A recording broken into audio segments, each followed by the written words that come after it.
Scene कुछ ये है कि कुछ हफ्ते पहले असद ने मुझे मूरू की इंस्टा स्टोरी सेंड की, जिसमें ये मेंशन था कि मूरू क्वीन मैरी में आ रहा है। साथ में असद ने मुझे बोला कि तूने मूरू से मिलना है और उसे ये बताना है कि भाई उसका बहुत बड़ा फ़ैन है। मैंने डेट देखी, टाइम देखा, मैंने उसे बताया कि इस दिन मैं फ्री नहीं हूँ, जिसके जवाब में असद ने मुझे कुछ मज़े की बातें सुनाई।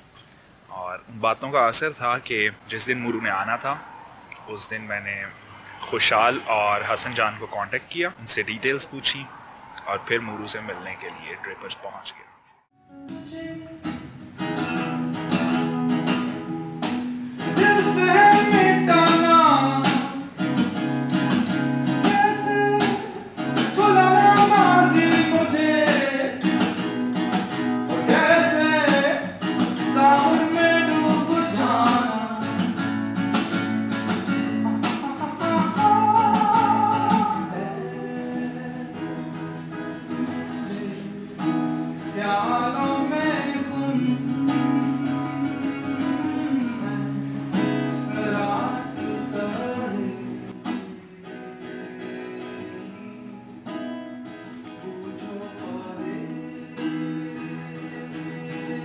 असद इफ्तिखार में सुना है आप बहुत बड़े फ़ैन हैं, तो आपका टेस्ट अच्छा है।